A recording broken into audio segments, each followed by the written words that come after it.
Hello friends, in today's video we will discuss in detail the Charter Act of 1833 which was passed by the British Parliament to renew the Charter of the East India Company for the next 20 years. Charter Act of 1833 is also called St. Helena Act, and this story is exactly that of Ram and Shyam. So we will discuss in detail why Charter Act of 1833 is called St. Helena Act, and we will also see from where did Ram and Shyam come in this story. But first of all, let's start with the main features of the Charter Act of 1833, which we will discuss in 6 main points: monopoly of trade, control of company, administration, central legislation, provincial legislation, and finally revenue. So let's start with the first point, which is monopoly of trade.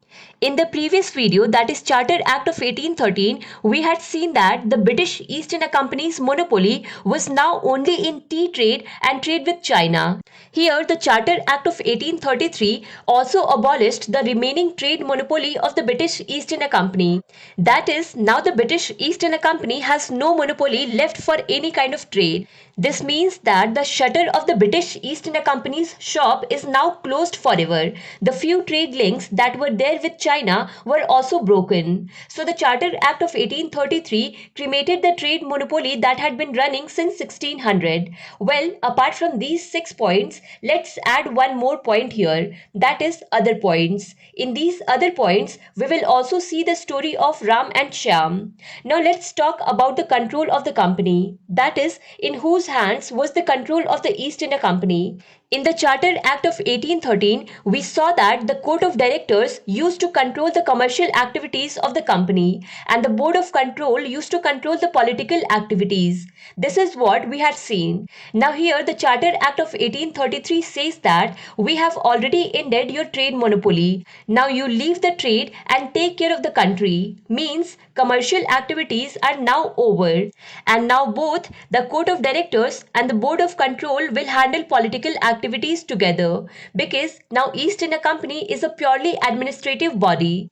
Next point is administration. Now you must have recognized it. This is Bengal tiger, and on this Bengal tiger you can see Governor General of Bengal. The Charter Act of 1833 made a change, and that was to make the Governor General of Bengal the Governor General of India. And Alia Bhatt also ticked it, because the first Governor General of India was Bentinck. Lord William Bentinck. The authority of the Governor General of India was established over the entire British Indian territories. That is, the Governor General was given a central authority over all civil and military affairs of the company. Apart from this, one more member was added to the Council of Governor General. So now again the number of members in Executive Council has increased to 4.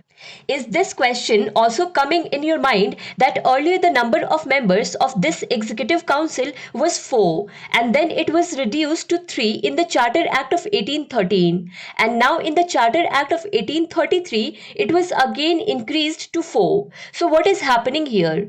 Basically, here in the Charter Act of 1833, this 4th member is a law member.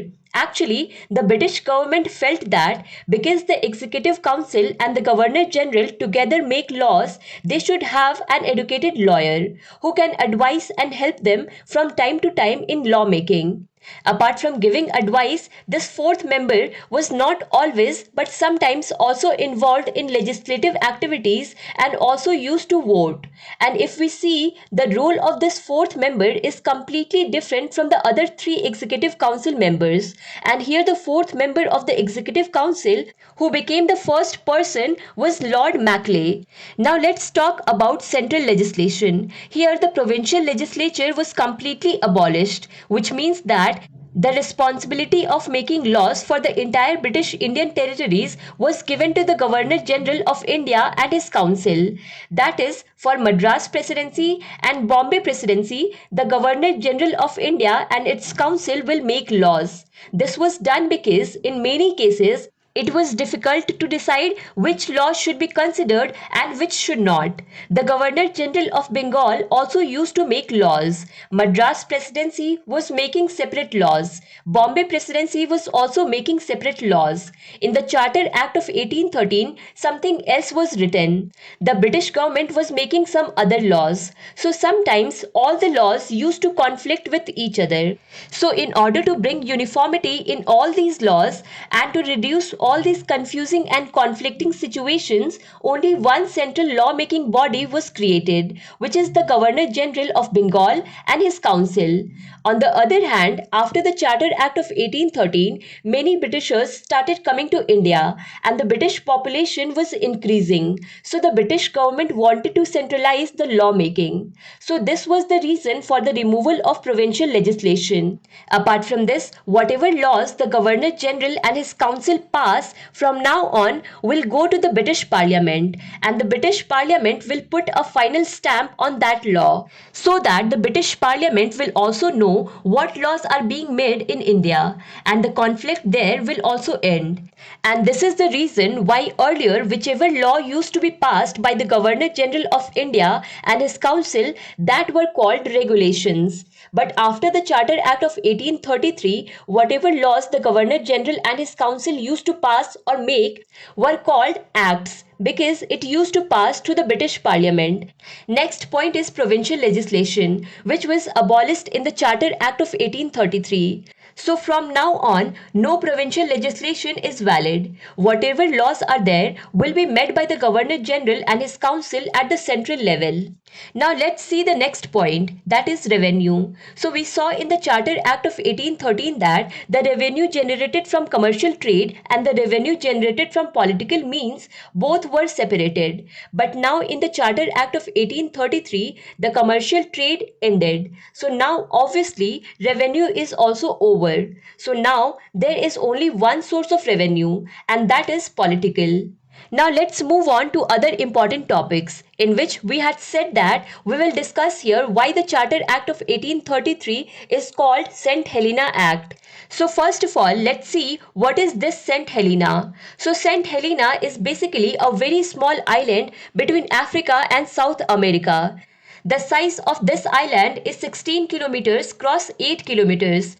It is so small that if you compare it with Sri Lanka, then Sri Lanka is also 512 times bigger than it, and only 4,000 people live here. So a big question here is that we are studying modern history of India. Topic is Charter Act of 1833. And till now everything was going well, whatever topics we were covering. In that we were covering all the administrative changes that took place in India. So suddenly why we started talking about this small island which is 10,000 kilometers away from India? It is okay to talk about it, but we are saying that the Charter Act of 1833 will be called the St. Helena Act only. So this is not digestible, is it? So basically, these two are looking completely different from each other. We may not be able to see any relation between them for the first time, but there is a relation between them. And now in the next 1 minute, it will be clear to you. Actually, in earlier times, between Asia and Europe, people used to travel by ship, in which it used to take several weeks. So St. Helena Island was very useful. The ships going from Asia to Europe used to reach St. Helena Island first. After resting there, they used to go on their further journey. It was first discovered by the Portuguese people, but in 1659 the British East India Company took possession of it and started building forts on it as well. After that, in 1763, the Dutch captured it, but within a few months, the East India Company took it back into its possession. And in 1673 itself, Charles II gave East India Company full rights to live and occupy this island. An important fact related to St. Helena Island is that in 1815, Britishers had kept Napoleon captive here only. And on this island, Napoleon died in 1821. So basically, we should understand that Charter Acts were not being made for India. These Charter Acts were being made for British East India Company. And because in the Charter Act of 1833, the points we discussed in this video, along with that, a major change also happened that St. Helena Island was taken back from East India Company. means now British Crown rule will run here and not East India Company's rule. That is why Charter Act of 1833 is also called St. Helena Act. Apart from this, in the Charter Act of 1833, the Law Commission was introduced for the first time and Lord Macleay became its chairman. And you know that he was also the fourth member of the Executive Council. The job of this Law Commission was to codify the Indian laws. So we have shared the complete details of the Charter Act of 1833 with you.